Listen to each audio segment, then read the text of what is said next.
नमस्कार दोस्तों, आपका मेरे चैनल PRS टीचिंग में आज बहुत स्वागत है। दोस्तों, आज मैं आपके लिए एक कविता लेकर आई हूँ, जो कविता माखनलाल चतुर्वेदी के द्वारा लिखी गई है। दोस्तों, इस कविता का शीर्षक है कैदी और कोकिला।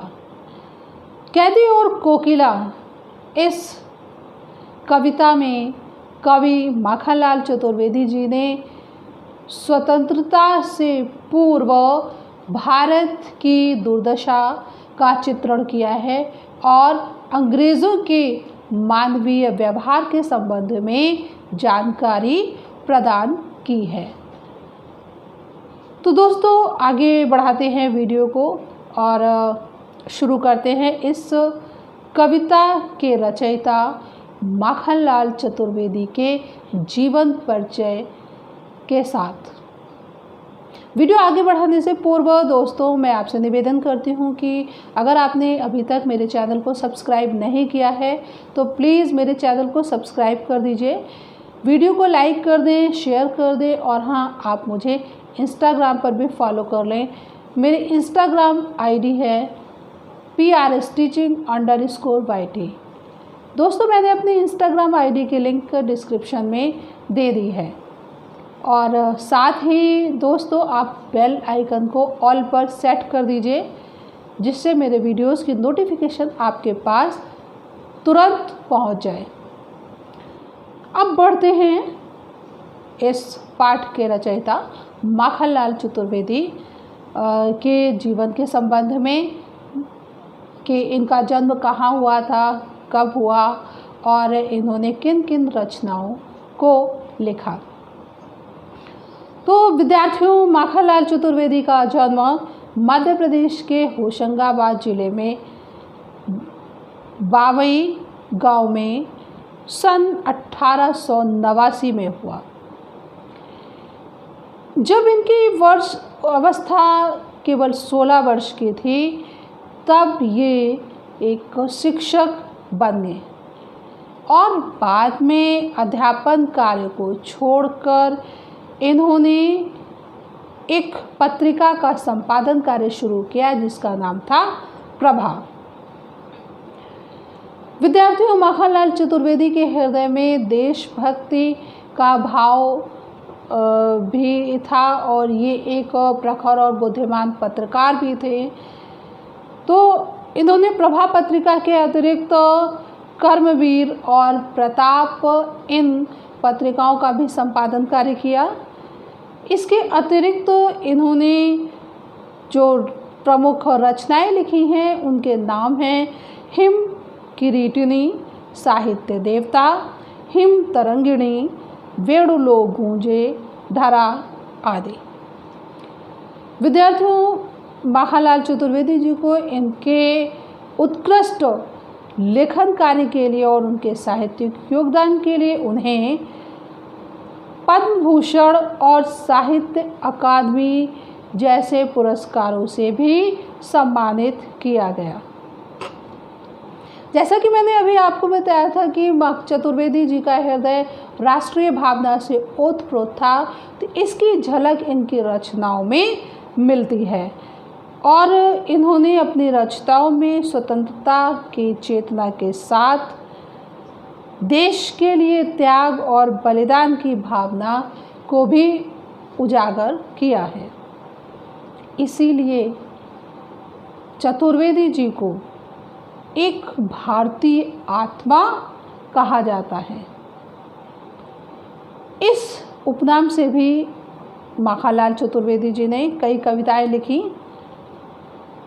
एक कवि के साथ साथ वो एक कार्यकर्ता भी थे और स्वाधीनता आंदोलन के समय वो कई बार जेल भी गए।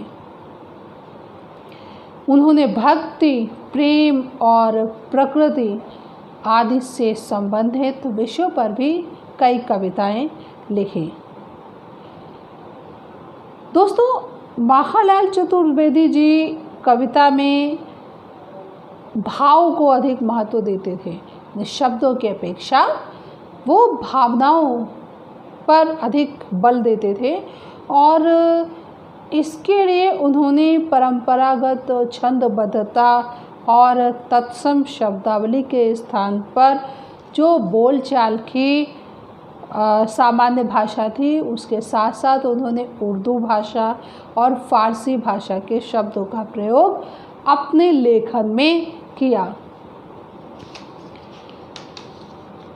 माखनलाल चतुर्वेदी जी जब हमारे देश पर अंग्रेज़ों की हुकूमत थी तो उन्होंने ब्रितानी उपनिवेशवाद के जो शोषण तंत्र था, शोषण तंत्र उस समय ज़मींदारी प्रथा चल रही थी, तो ये लोग गरीबों का शोषण करते थे। जो गरीब मज़दूर होते थे, किसान होते थे, इनकी भूमि को, इनके घरों को वो ले लेते थे और वो जब तक अपना कर्ज न चुका देते उन्हें वापस नहीं देते थे।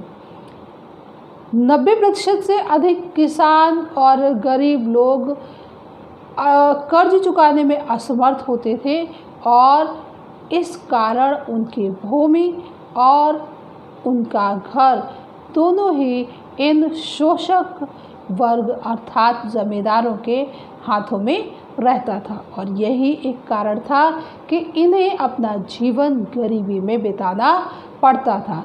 इसके साथ ही साथ जब ये लोग कर्ज नहीं चुका पाते थे तब ये ज़मींदार लोग अर्थात शोषक वर्ग के लोग इन मज़दूरों को, इन गरीब किसानों को प्रताड़ित करते थे, अत्याचार करते थे और अमानवीय व्यवहार भी करते थे। माखनलाल चतुर्वेदी जी ने इन सब परिस्थितियों का सूक्ष्म अवलोकन किया, उनका विश्लेषण किया और इन्हीं सब विषयों के संबंध में जानकारी प्रदान करते हुए कैदी और कोकिला कविता को लिखा। विद्यार्थियों, मैं आपको यहाँ बता देती हूँ कि यह कविता इनकी बहुत ही प्रसिद्ध कविता हुई और पाठकों के बीच यह लोकप्रिय बन गई। इस कविता के माध्यम से कवि ने स्वाधीनता संग्राम के समय अंग्रेज़ों के द्वारा उन पर जो अत्याचार और अमानवीय व्यवहार किए जाते थे उनका वर्णन भी कवि ने बहुत ही मार्मिक ढंग से प्रस्तुत किया है। कवि स्वयं भी एक स्वतंत्रता सेनानी थे, आंदोलनकारी थे, तो ये भी जेल गए और जब ये जेल में थे तब वहाँ ये अकेले थे और जेल की कोठरी में ये बहुत उदास थे। तब इन्होंने कोकिल अर्थात कोयल से अपने मन में जो उत्पन्न कष्ट है, जो वेदना है, जो असंतोष था, दुख था और जो ब्रिटिश शासक थे उनके प्रति अपना क्रोध और आक्रोश को अभिव्यक्त करते हुए इस कविता में अपने मन के भावों को उजागर करते हुए कहा है कि यह समय मधुर गीत गाने का नहीं है। यानी जब अंग्रेज़ों का शासन भारतीयों पर हो रहा है तब ऐसे समय में भारतीय जनता को खुश होने का नहीं है। इन्होंने संदेश दिया कि इन अंग्रेजी शासकों से मुक्ति के लिए भारतवासियों को प्रयास करना है। कवि को ऐसा महसूस होता है कि कोयल भी पूरे देश को मानो एक कारागार के रूप में देखने लगी है और इसीलिए वो आधी रात में चीख उठती है। तो विद्यार्थियों, अभी अभी मैंने आपको इस कविता का जो सारांश है उससे अवगत कराया। अब मैं शुरू करती हूँ जो मूल कविता है उसका क्या भाव है, इसे मैं अब विस्तृत रूप से पढ़ाने जा रही हूँ। क्या गाती हो, क्यों रह जाती हो, कोकिल बोलो तो क्या लाती हो, संदेशा किसका है, कोकिल बोलो तो। ऊंची काली दीवारों के घेरे में, डाकू चोरों बट मारों के डेरे में, जीने को देते नहीं पेट भर खाना, मरने भी देते नहीं तड़प रह जाना। जीवन पर अब दिन रात कड़ा पहरा है, शासन है या तम का प्रभाव गहरा है। हिमकर निराश कर चला रात भी काली, इस समय कालिमा मई जगी क्यों आली। क्यों हूक पड़ी वेदना बोझ वाली सी, कोकिल बोलो तो क्या लूटा। विद्यार्थियों, इन पंक्तियों में कवि कोयल के माध्यम से अपने मन के भावों को अभिव्यक्त करता है, मानो वो देशवासियों से भी प्रश्न पूछता है। आधी रात के समय जब कोयल चीखती है, तब कवि कोयल से यह प्रश्न पूछता है कि हे कोयल, तुम रह रह कर अर्थात रुक रुक कर क्यों गा रही हो। कोयल तो मधुर गीत के लिए प्रसिद्ध है, उसकी बोली भी बहुत मधुर है, लेकिन जब कोयल अचानक चीखती है, इसका आशय स्पष्ट है कि कोयल भी देश की स्थिति से दुखी है। तब कवि कहता है कि हे कोयल, तुम रुक रुक कर क्यों गा रही हो। क्या तुम्हारे इस गीत में किसी तरह का कोई संदेश छिपा हुआ है, अर्थात तुम किसका संदेश लाई हो वह तो मुझे बताओ। या तुम अपने इस गीत के माध्यम से, जो रुक रुक कर गीत गा रही हो, इस गीत के माध्यम से कोई प्रेरणा देना चाह रही हो। तो अगर ऐसी कोई बात है तो वह तो मुझे बताओ। और यह संदेश कहाँ से लाई हो, किसका संदेश है, इन सब बातों के विषय में मुझे स्पष्ट रूप से बताओ। कवि जेल की 4 दीवारियों में बंद है और वो जिस कोठरी में बंद है तो उसमें सूर्य का प्रकाश भी नहीं पहुंचता है, इसलिए जो कोठरी है वो काल कोठरी है और सूर्य का प्रकाश न पहुंचने के कारण उसमें मानो अंधेरा है।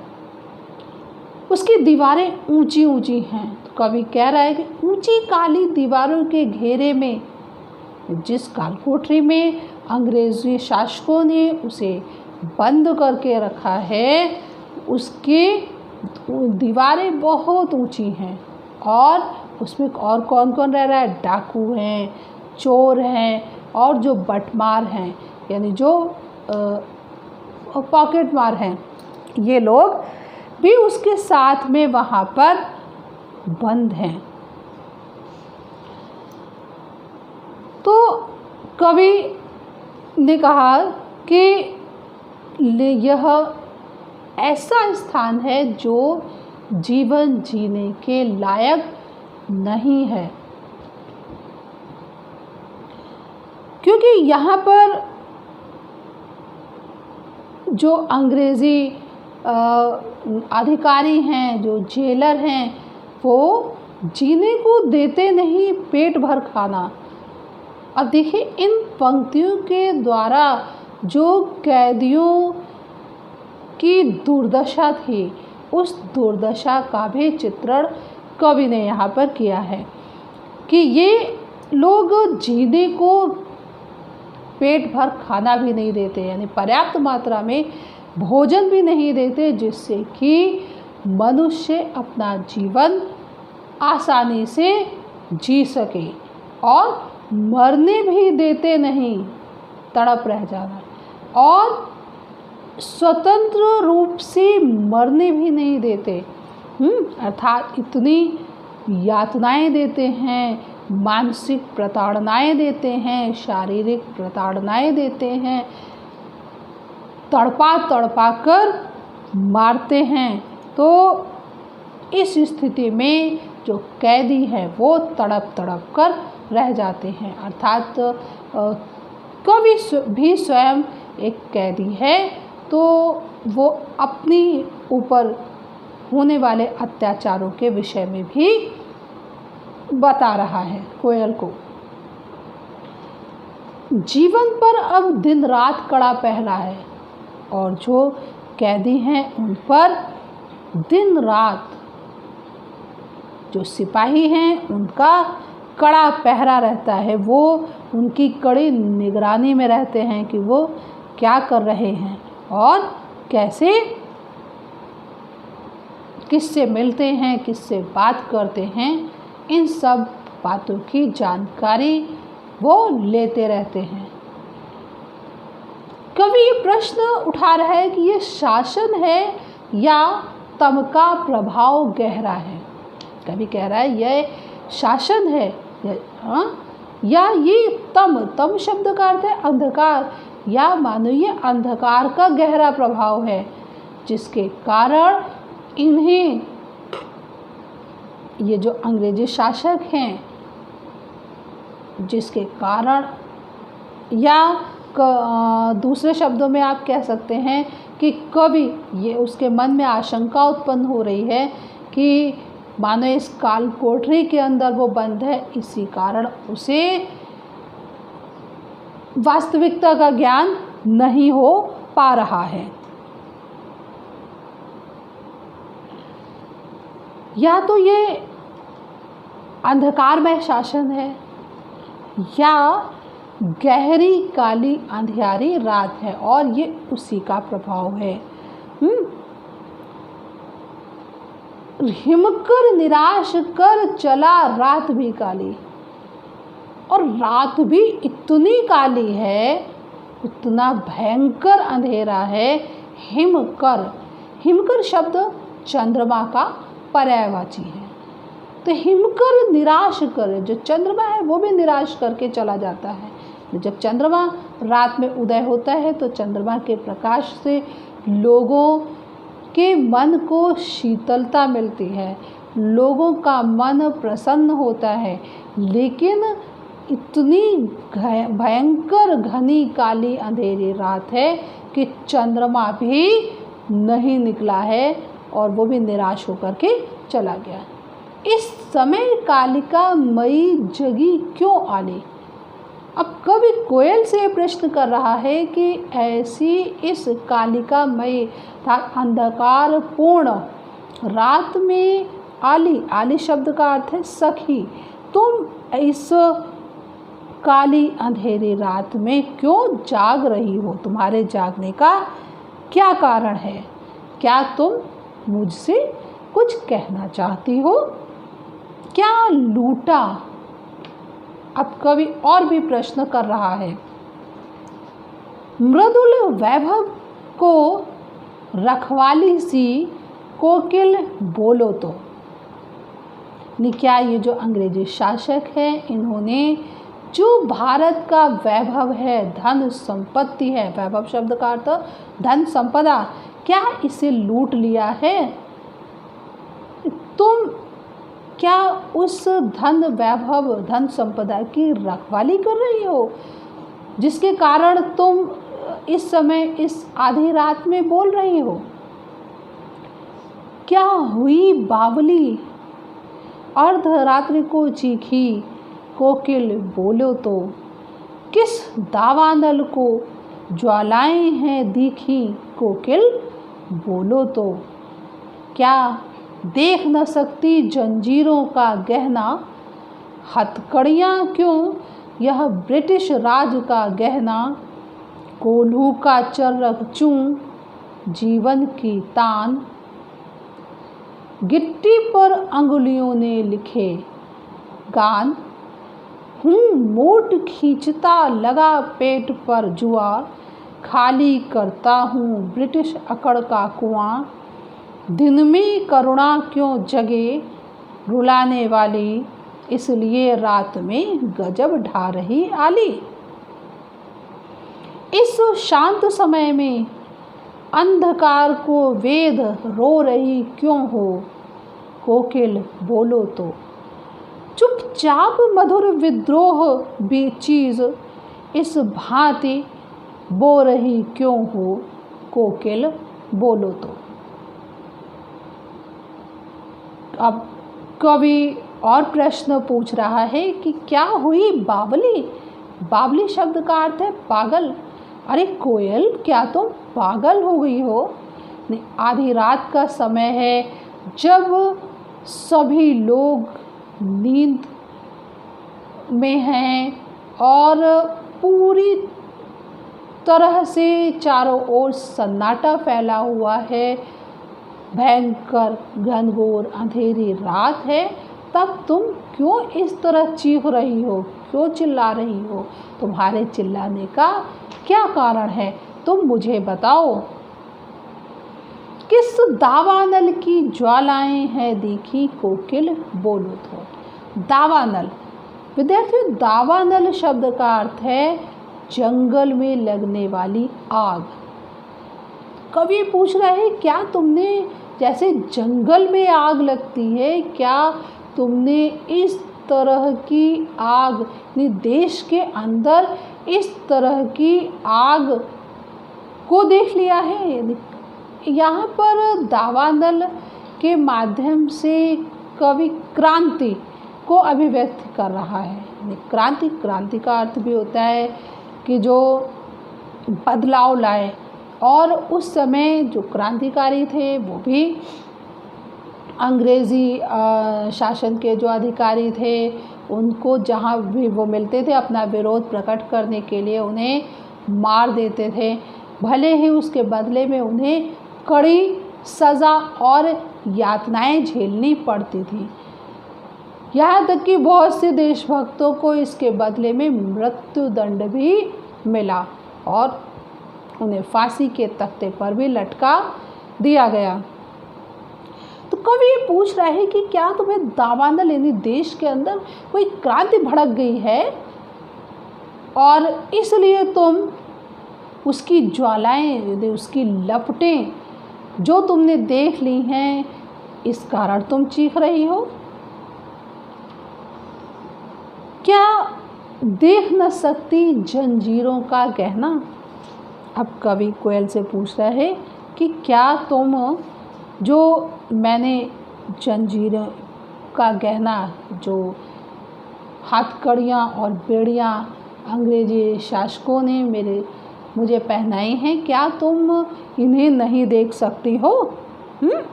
क्यों हथकड़ियाँ बनी यह ब्रिटिश राज का गहना? अरे कोयल, ये हथकड़ियाँ नहीं है, ये तो मेरे लिए ब्रिटिश राज के द्वारा दिया गया गहना है। यह तो मेरे लिए सम्मान का प्रतीक है। और कोल्हू का चर्रक चूं जीवन की तान। जो कोल्हू अब तो आज वर्तमान समय में तो मिलना ही मुश्किल हो गया है, बहुत कम अस्तित्व में रह गए हैं, लेकिन उस समय कोल्हू होता था, कोल्हू से तेल निकाला जाता था, कोल्हू के माध्यम से गन्ने का रस निकाला जाता था, तो उसमें बैलों को जोता जाता था। लेकिन जेल के अंदर मानो जैसे जो कैदी होते थे उनको जोता जाता था, और जो कोल्हू, तो उससे एक आवाज़ निकलती थी, वो ध्वनि ये थी चर्रक चूं। जब कोल्हू चलता था तो चर्रक चूं की आवाज़ आती थी। तो कवि ये कह रहा है कि अब तो जो उसके जीवन की तान है, जो जीवन का गीत है, वो कोल्हू चलने की जो आवाज़ है वही बन गया है। और गिट्टी पर अंगुलियों ने लिखे गान, और जो पत्थर पड़े रहते थे जिस पर कि वो लोग बैठ जाते थे, तो जब उनके हाथ कोल्हू को चलाते चलाते पीठ पर उसका जुआ बांध दिया जाता था और फिर वो हाथ धोते थे तो उनको और प्रताड़ित किया जाता था। तो कवि बता रहा है कि गिट्टी पर अंगुलियों ने लिखे गान, तो जो पत्थर की गिट्टियाँ होती थी, छोटे छोटे टुकड़े, उन पर मानो ये कैदी अपना गीत लिखते हैं।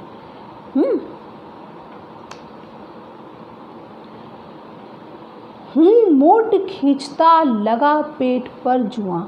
कवि कह रहा है कि वो अपने पेट पर जो जुआ बांध दिया जाता है उसको खींचता है और खाली करता है ब्रिटिश अकड़ का कुआं। और इस तरह मानो वो जो ब्रिटिश शासन की अकड़ है, उनका घमंड है, उनका अभिमान है, उनको वो खाली करता है। दिन में करुणा क्यों जगे रुलाने वाली, इसलिए रात में गजब ढा रही आली। कवि कह रहा है कि दिन में करुणा क्यों जगे। दिन में अगर इन यातनाओं के संबंध में देशवासियों को पता चले तो वो दुखी होंगे, वो रोएंगे। तो इन लोगों को रुलाने वाली बातों को बताने के लिए क्या तुम जगी हो जिससे लोग और दुखी हो? इसलिए रात में गजब ढा रही आली। हे सखी, तुम इसलिए रात में गजब ढा रही हो, रात में करुण क्रंदन कर रही हो और अंग्रेज़ों के विरुद्ध जो भारतीयों के मन में संघर्ष का भाव जगा रही हो। इस शांत समय में अंधकार को वेद रो रही क्यों हो? कवि कह रहा है कि शांत समय है, रात है, अंधकार से पूर्ण काली घनघोर रात है, तो तुम अंधकार को वेद कर, ने अंधकार को चीरते हुए क्यों रो रही हो? कोयल, तुम अपने रुदन का मुझे कारण बताओ। चुपचाप मधुर विद्रोह बीज इस भांति बो रही क्यों हो? तुम चुपचाप हो, शांत हो, और ये जो अब तुम्हारी आवाज़ में मधुरता है, उस मधुर आवाज़ में कि विद्रोह रूपी बीज को इस तरह से क्यों बो रही हो? यानी लोगों के मन में विद्रोह हो या क्रांति का भाव उत्पन्न हो, तुम ऐसा क्यों कर रही हो?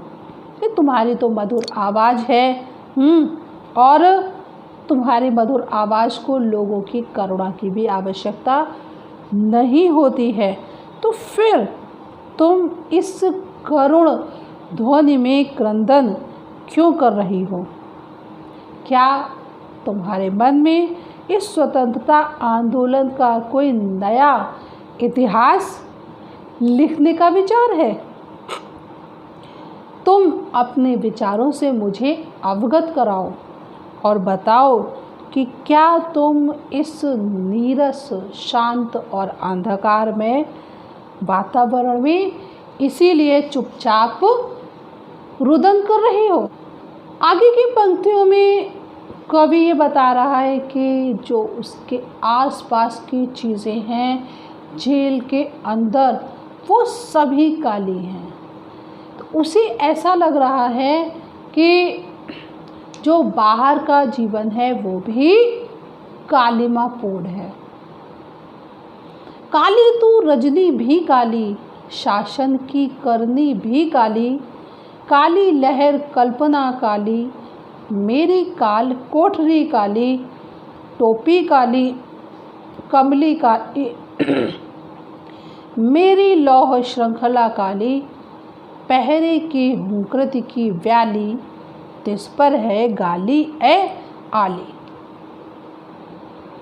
काली तू, कवि कह रहा है कि हे कोयल, तुम्हारा रंग भी काला है और रजनी भी काली या रात भी काली है, शासन की करनी भी काली, और जो शासन की कार्य प्रणाली है, जो शासन की करतूतें हैं, वो भी कालिमापूर्ण है। कालिमापूर्ण इसलिए कवि कह रहा है क्योंकि वो अन्याय से पूर्ण है। उनका अंग्रेजी शासकों जो बर्ताव है वो अमानवीय है, हृदय विदारक है। काली लहर कल्पना काली। अब कवि कह रहा है कि जो उसके मन में एक लहर है, लहर मतलब आशा की किरणों, वो भी काली है, और उसकी जो कल्पना शक्ति है वो भी मानो इस अंधेरी कोठरी में रहते रहते कालिमापूर्ण हो गई है। उसकी कल्पना में भी अब वो तीक्ष्ण शक्ति नहीं है जो वो दूसरे लोगों को प्रेरित कर सके। मेरी काल कोठरी काली, टोपी काली, कमली काली। अब कवि कह रहा है कि वो जिस काल कोठरी में रह रहा है वो भी काली है, अर्थात उस कोठरी में सूर्य का प्रकाश नहीं पहुंच सकता। उसको जो जेल के अधिकारियों ने पहनने के लिए टोपी दी है और ओढ़ने के लिए कंबल दिया है, वो भी काले रंग के हैं। मेरी लौह श्रृंखला काली काली, तो लौह श्रृंखला यानी जो बेड़ियां हैं, हथकड़ियां हैं, वो लोहे की जंजीरों से बनी हैं, वो भी काले रंग की हैं। और पहरे की हुंकृति की व्याली, और पहरे उस पर भी मतलब इतने कड़ी सुरक्षा में मुझे रखा गया है, उसके बावजूद भी व्याली, यहाँ पर व्याली शब्द का अर्थ है सांप, सर्पिणी। और हुंकृति, हुंकृति शब्द का अर्थ है हुंकार। जैसे एक नागिन गुस्से से हुंकार भरती है, उसी तरह से ये जो सिपाही हैं वो कड़ा पहरा देते हुए हुंकार भरते हैं। और तिस पर है गाली ए आली। केवल इतना ही नहीं है कि वो कड़ा पहरा करते हों, हुकारते हों गुस्से से, वो अपशब्दों का भी प्रयोग करते हैं। हे सखी, ये इन शासकों का अत्याचार निरंतर बढ़ता जा रहा है।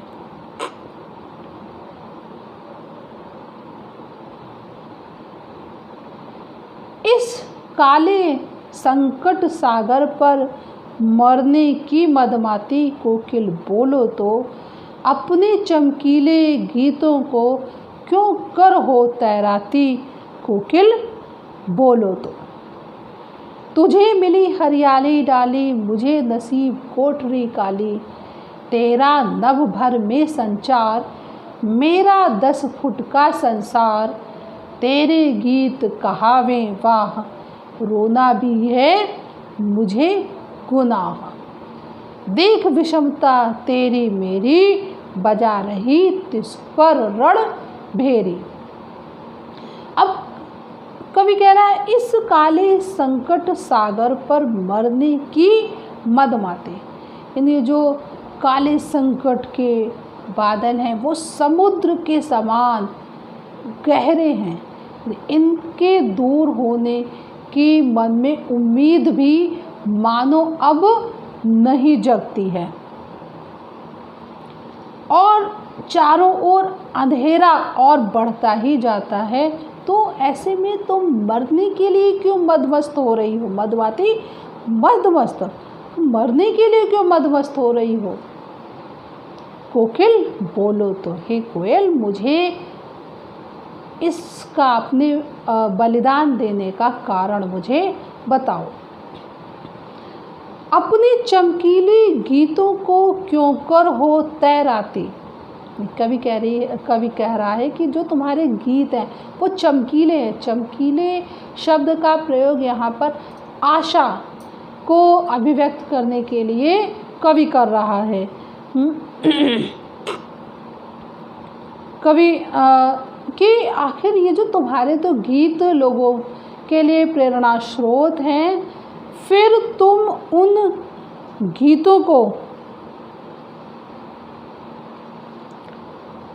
क्यों ऐसा लग रहा है कि जैसे वो हवा में तैर रहे हैं। हे कोयल, मुझे तुम अपने इस दुखी होने का कारण बताओ। अब कवि आगे की पंक्तियों में कह रहा है कि तुझे मिली हरियाली डाली, मुझे नसीब कोठरी काली।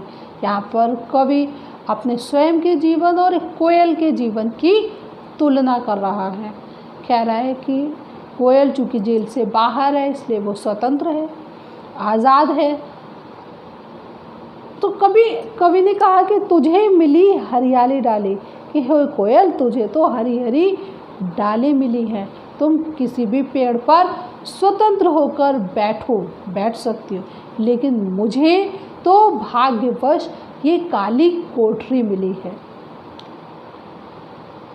तेरा नभ भर में संचार, तुम्हारे तो तुम कहीं भी खुले आसमान में विचरण कर सकती हो, लेकिन मेरा संसार तो इस 10 फुट की काल कोठरी में सिमट गया है।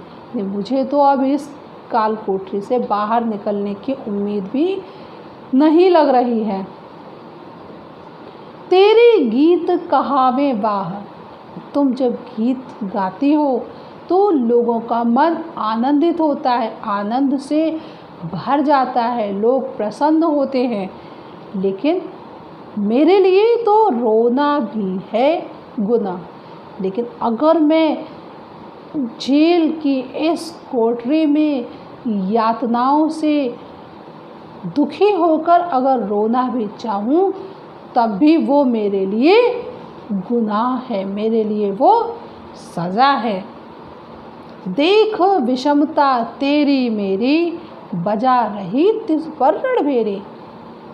हे कोयल, तुम्हारी परिस्थिति और मेरी परिस्थिति में बहुत अंतर है, दोनों विषम हैं, लेकिन उसके बावजूद भी तुम रणभेरी यानी युद्ध की घोषणा कर रही हो।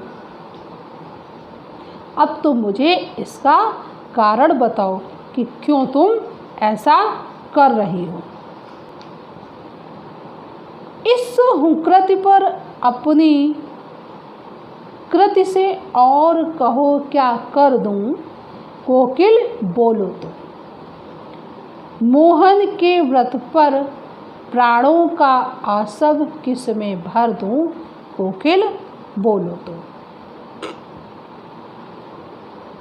इस हुंकृत पर यानी जो तुम्हारी हुंकार है, या ये जो अंग्रेजी शासन की हुंकार है, इस पर मैं अपनी कृति शब्द का अर्थ है रचना, कविता, मैं अपनी कविता से कहो क्या कर दूं, मैं अपनी कविता के माध्यम से लोगों के हृदय में जो देशभक्ति का भाव है उसे जगाने के लिए मैं क्या कर सकता हूँ। मैं तो जेल के अंदर बंद हूँ, मेरे हृदय में जो विचारों का जो सैलाब उमड़ता था अब वो भी मानो सिमट गया है। मुझे तो अपने चारों तरफ अंधेरा ही अंधेरा दिख रहा है। तो ऐसी स्थिति में मैं दूसरों के लिए क्या प्रेरणाप्रद कविता की रचना करूं। हे कोयल, अब तुम ही मुझे बताओ। और मोहन के व्रत पर, मोहन, यहाँ पर मोहन शब्द से आशय है महात्मा गांधी, मोहनदास करमचंद गांधी। और गांधी जी ने जो व्रत लिया है भारत की आज़ादी का, स्वाधीनता का जो व्रत लिया है, वो उसके लिए प्राणों का आसव किस में भर दूं। जो प्राणों का आसव, आसव शब्द का अर्थ है रस। तो ऐसा मैं इस भावना को यानी देशभक्ति के भावों को जगाने वाला रस, भक्ति रूपी रस, जो देश के प्रति मर मिटने के लिए लोग तैयार हों, वो मैं लोगों में कैसे भर दूँ? हे कोयल, तो मुझे बताओ। यद्यपि कवि ये कह रहा है कि मैं तो संघर्ष के लिए तैयार हूँ, लेकिन मेरा संघर्ष किस दिशा की ओर जाएगा, तो मुझे यह तो बता दो। मैं उसे स्वीकार करने के लिए सहर्ष तैयार हूँ। तो विद्यार्थियों, अभी मैंने आपको कैदी और कोकिला कविता के माध्यम से कवि माखनलाल चतुर्वेदी के विचारों से अवगत कराया। उम्मीद है आपको मेरा ये वीडियो पसंद आया होगा और आप इस कविता से संबंधित भाव को समझ गए होंगे और आपके हृदय में भी कहीं न कहीं अपने देश के प्रति प्यार का भाव भी जागृत हो गया होगा। दोस्तों, इसी तरह मैं आपके पाठ्यक्रम से संबंधित और पाठ्यक्रम के अतिरिक्त भी अन्य विषयों से संबंधित वीडियोज़ को लेकर आपके समक्ष उपस्थित होती रहूँगी। तब तक के लिए नमस्कार, धन्यवाद।